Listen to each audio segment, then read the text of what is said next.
Somewhere in Tanzania, there's a trail of footprints that shouldn't exist. They're 3.6 million years old. They were made by something that wasn't quite human, but wasn't an ape either. And here's the strange part. Whatever made those prints was walking upright, standing tall, balancing on 2 feet, the exact same way you're sitting right now. Every other successful animal on Earth runs on 4 legs. It's faster, it's more stable, it's safer. So why did our ancestors give all of that up?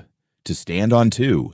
Today we're going back further than fire, further than tools, further than language. We're going back to the decision, if you can even call it that made us human in the first place. Walking upright wasn't just a change in posture. It rewired our spines, our hips, our lungs, even how our babies are born. It's arguably the single riskiest bet evolution ever placed on our lineage. And by the end of this video, you'll understand why standing up was actually one of the most dangerous things our ancestors ever did, and why it worked anyway. In 1978, a research team led by paleoanthropologist Mary Leakey was working in Latoli, Tanzania, when they found something that shouldn't have survived. Footprints preserved in volcanic ash, dated to roughly 3.6 million years old. 2 individuals walking side by side, heels striking first, weight rolling forward to the toes. That's not an ape's gait. That's a human gait. Whoever left those prints belonged to a species called Australopithecus afarensis, the same species as the famous skeleton Lucy, discovered by Donald Johanson in 1974 in Ethiopia. Here's the twist. Lucy's brain was barely bigger than a chimpanzee's. She had no tools, no fire, no language, but she walked upright. Millions of years before we got smart, we stood up, which means whatever caused bipedalism, it wasn't intelligence. It was something else entirely. For a long time, scientists believed the answer was simple: the savanna hypothesis. The idea goes like this. Millions of years ago, East Africa's climate shifted. Dense forests thinned out into open grassland.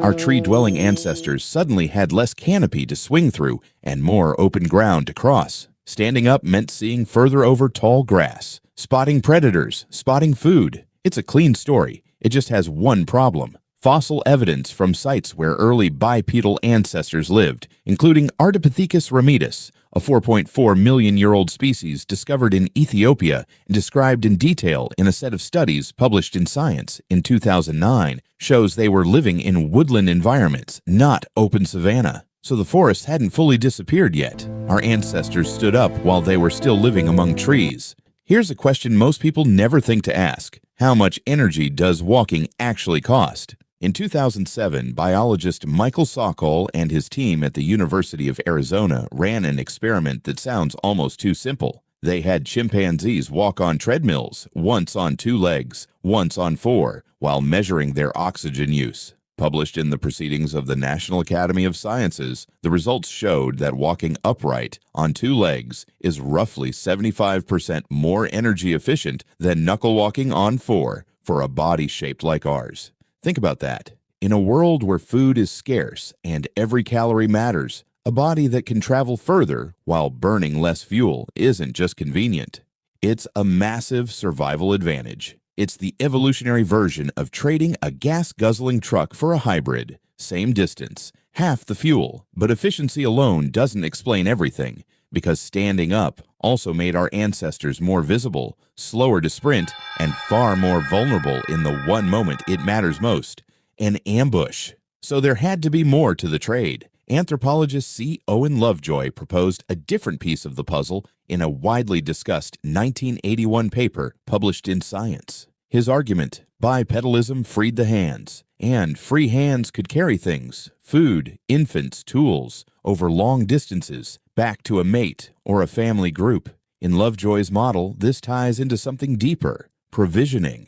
A male who could walk upright and carry food back to a female and her offspring may have had a reproductive advantage. Fewer risky solo foraging trips for the mother, more surviving children. It's a debated theory. Not every researcher agrees on how central this was, but it points to something important. Bipedalism wasn't just about movement. It was about what your hands were now free to do. Walking upright didn't just change your legs. It repurposed your entire upper body for a new kind of life. Here's where the trade-off gets brutal. To walk upright, our hip bones had to shorten and curve inward. Our spines had to develop an S-shaped curve to keep our heavy heads balanced, and our birth canal had to narrow. Meanwhile, our brains, over the following few million years, started getting bigger. Those two trends collided. Narrower hips for efficient walking. Something had to give. The result, many researchers argue, is why human childbirth is so uniquely difficult and dangerous compared to almost every other primate, and why human babies are born so helpless, months before their brains are actually finished developing, essentially evicted early so their heads can still fit.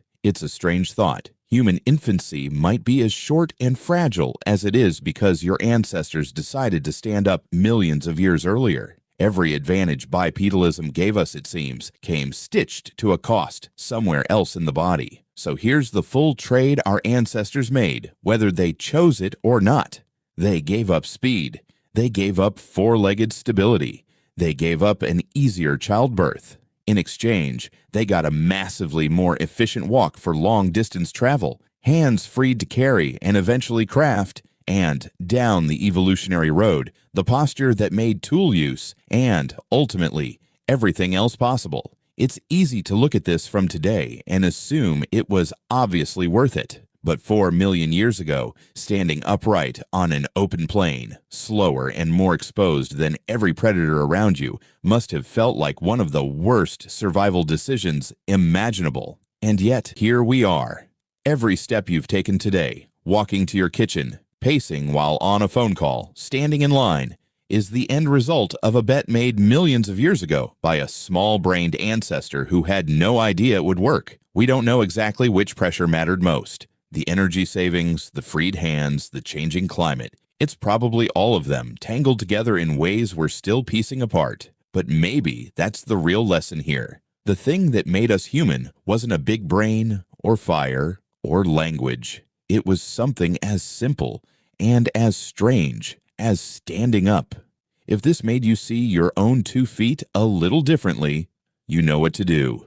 Subscribe, and I'll see you in the next one.